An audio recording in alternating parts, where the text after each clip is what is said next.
Now, you may or may not be able to tell that behind me there's a purple-colored M1 iMac.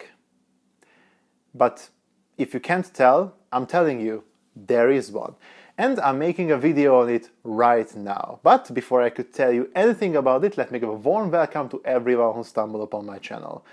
I think it's a great thing that I finally made an Apple-themed video on the channel, because I use quite a bit of Apple tech in my life. I have an iPhone, I use an Apple Watch right now, I have an iPad, I edit all my videos on my Macbook, and to be honest, it took a surprisingly long time to make any Apple-themed videos on this channel. And now that I have this product on my hand, and I actually have to ship it back today, I said, you know what?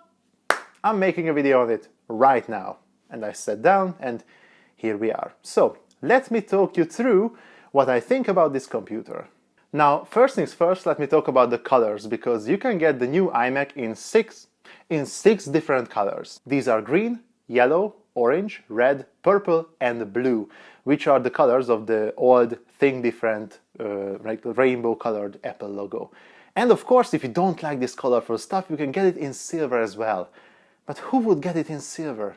That is so, corporate and boring. Obviously, I wanted some color in my life, so I got the purple one because Thanos. I don't know why am I like this, but I will laugh at every Thanos meme until the day I die. And if you can get something in purple, I mean, how could you not get it in purple? But memes beside, Apple had nailed the colors of this new iMacs in my opinion, and the packaging and the whole color ecosystem that they build up, I can't really find words to describe it, how awesome it is. As I said, I bought the purple one. Let me tell you what's purple about this computer. All of the iMac images on the box, the fabric handle on the box, the pictogram showing the accessories, the iMac in the Kickstart guide, both of the Apple stickers, the back of the iMac, the stand of the iMac, the chin of the iMac, the power cable, the inside of the power cable, the keyboard, the mouse, the trackpad, and even the lightning cable that will charge these accessories. I mean, how can you color coordinate something this much? But then again, there's the packaging and we are interested in the iMac itself, at least I am. Hope that we are. So, let's talk about the machine itself. We have a 24-inch 4.5K resolution display. Actually, the resolution is 4480 times 2520 pixels. Okay, it has a 500 nit peak brightness, a support for the P3 color space, and it even has True Tone. So yeah, it's a pretty great screen. Even though this machine was designed for the whole family to just casually use it, it has such a great screen that anyone who uses it for even just a short amount of time will then hate everything that's below Retina. So any Full HD display that I have in the house is now obsolete. I don't have any Full HD screens in the house. I'm using a MacBook, what am I saying? And this magnificent display has been surrounded by every tech journalist's worst nightmare, the wide bezels. And I don't know why it is a problem. I mean, look at it. It looks fine. It complements this whole colorful, happy feeling of the iMac. And people are just hating on it because, hey, it's not black. The other one was black and it's not black anymore. Something's changing and I don't like it. I just don't get people sometimes. But then again, even I have some gripes with this whole new look. And my biggest problem is that we lost the Apple logo from the front. I really like that. That was a great addition. At least we get a larger Apple logo on the back, so there's that, I guess. Now, since we are on the back, we can see the power button located in the exact same place that it was in the previous models. And on the other side, we can see all of our ports, which is 2 or 4 USB-C ports. And that's it. Now, you see, I was one of those people who always defended Apple on using only USB-C on the laptops. You can charge from both sides, you can connect high-speed drives, you can get cables to convert USB-C into HDMI or DisplayPort or anything else. Or if you just plugged in almost everything and you need a few more USB ports or like an Ethernet port, another HDMI. You can just use an external hub and have tens of ports.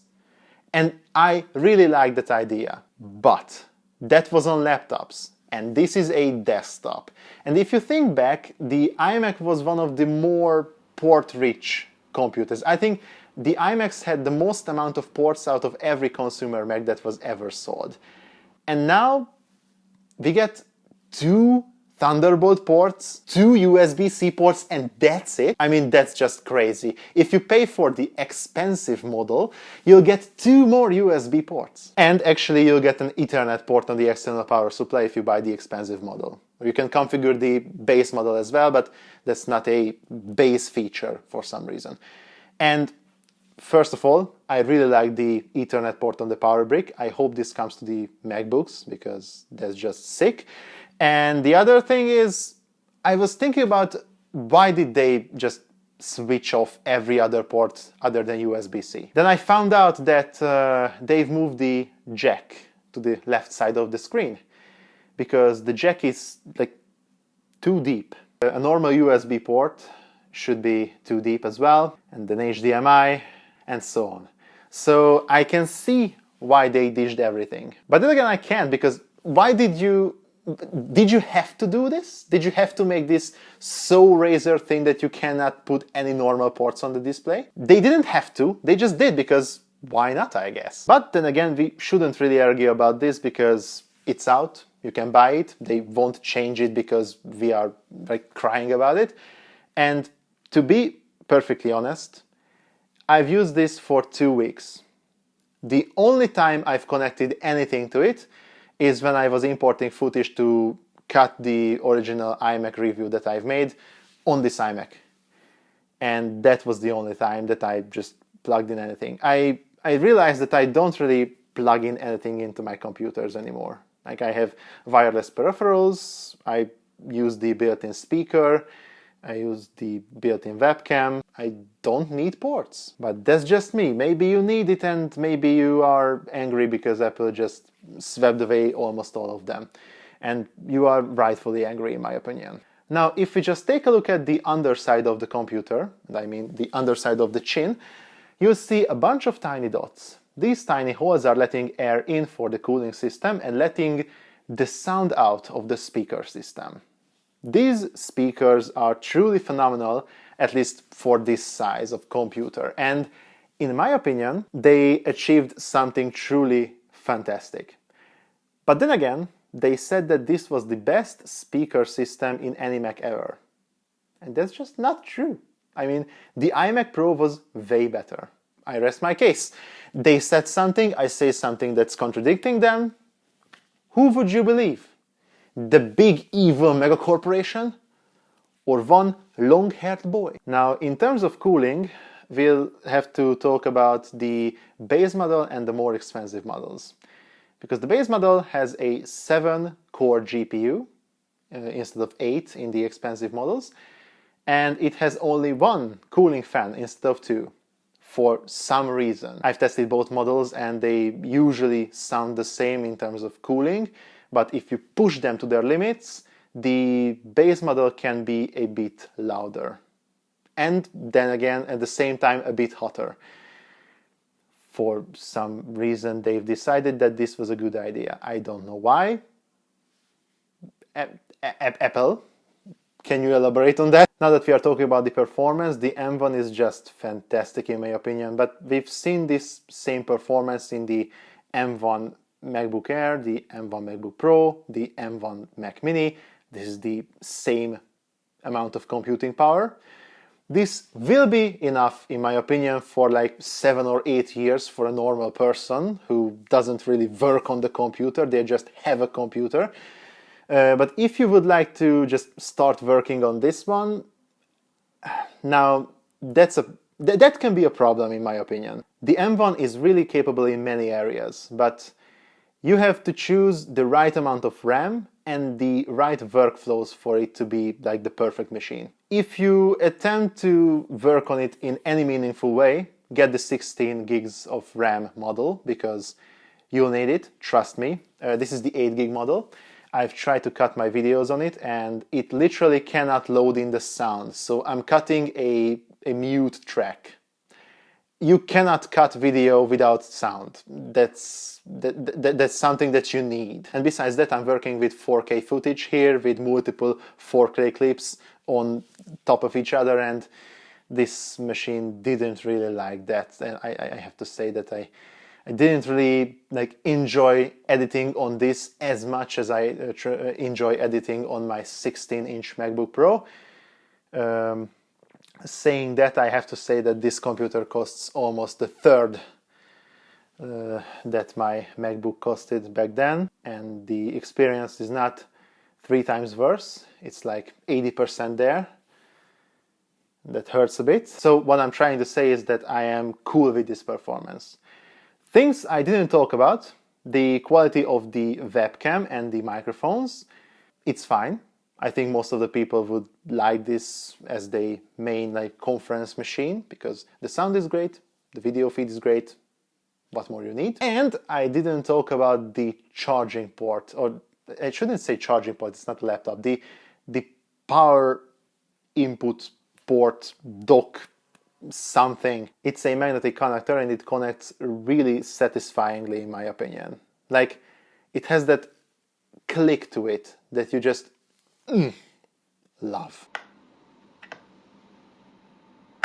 Now, you could ask the question, why would anyone need a magnetic connector on a desktop device? That would be a fair question.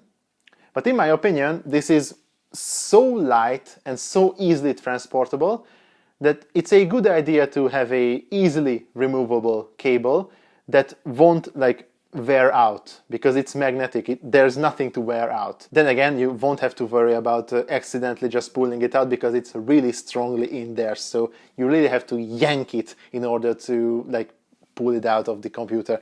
I'll show it to you. You just cannot yank it out. There's no way. And I think the only thing that I didn't mention until now is the peripherals. I've said that they are purple, just like the iMac, but is there anything new about them? The answer is sort of. Surprise, surprise, the Magic Mouse is still the Magic Mouse, is just a colored aluminum.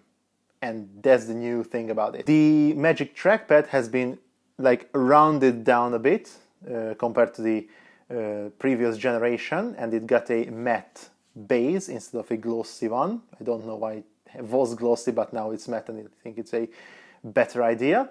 And the last thing is the keyboard. Now the keyboard is a bit more rounded down as well, just like the trackpad, and the more expensive models come with the fingerprint sensor embedded in the lock button on the top right corner. Now you can get this keyboard for the base model as well, but it comes with the price premium, of course. And I really like this idea. I really like the Touch ID on a desktop Mac. I was thinking about it, why it wasn't a feature, and now it is, so I'm a happy person. But I still don't understand why they don't offer any backlighting on their keyboards. Is that so hard to implement? But I think that was all the time we had. So thank you so much for sticking by all the way to the end of this video. If you liked it, please press the like button. It would really show me that you were here. You were here all the way to the end. And if you like this video so much that you think that you would like to subscribe and see my other videos as well, now that would be fantastic. How cool would that be? That would be epic. Alright, I think I have to finish this video right now, so thank you so much again, and I hope to see you in my next video as well. Until then, have a nice day, and now I'm going to pack this up and ship it back. Goodbye, Thanos iMac, and goodbye to you. Sziasztok!